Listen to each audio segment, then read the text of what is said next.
Assalamu alaikum wa rahmatullahi wa barakatuh. Welcome to episode 23 of 100 Reasons to Become Muslim. Today we are discussing the conquest prophecies. There are 9 places that we're going to discuss today that are named by the Prophet, and those are the Byzantine Empire, the Persian Empire, Yemen, Syria, Jerusalem, Egypt, Cyprus, Sindh, which is Pakistan, and Constantinople. A lot of people will criticize this and say that these are self-fulfilling prophecies, meaning that the Prophet said this motivated the people, and then they went and conquered those lands because of the prophecy. But the issue there is ability. When Genghis Khan says he's going to conquer the world, doesn't mean that he's going to have the ability to do so. And even though he got pretty darn close, he didn't end up doing so. He fell short, then his kingdom divided up amongst his kids, and then they never conquered the world.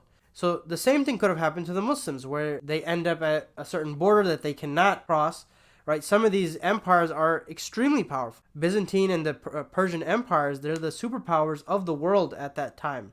Constantinople is the most fortified city in the world, and it was for centuries. And yet, all of them ended up coming true. What's more is that the Prophet ﷺ actually gives us specific prophecies for some of these places. So, for example, with Persia, when the Prophet ﷺ was fleeing for his life from Mecca to Medina, a bounty hunter named Suraqa caught up to them.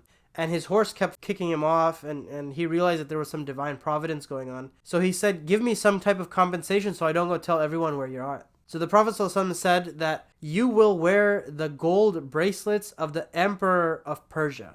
And this happened during the Second Caliphate.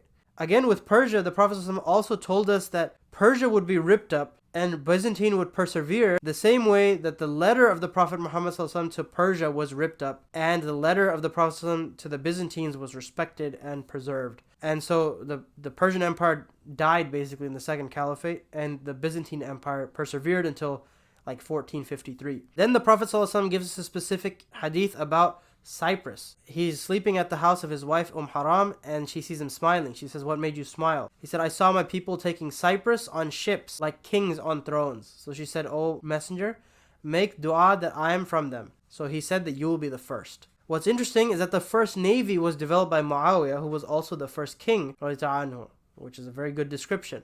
Haram was on the first expedition that went to Cyprus, and she participated in the battle to conquer Cyprus, and she was the first martyr to be buried on Cyprus. So very apt description indeed. And the Prophet ﷺ then generally tells us about the trends of the conquest. He said, "I've been shown my kingdom, the east of it and the west of it." Interestingly, the Muslims have never shied away from conquering any piece of land, but the kingdom of Islam almost always expanded from east to west and not north to south. There was never really any significant north-south expansion in terms of the empire of Islam.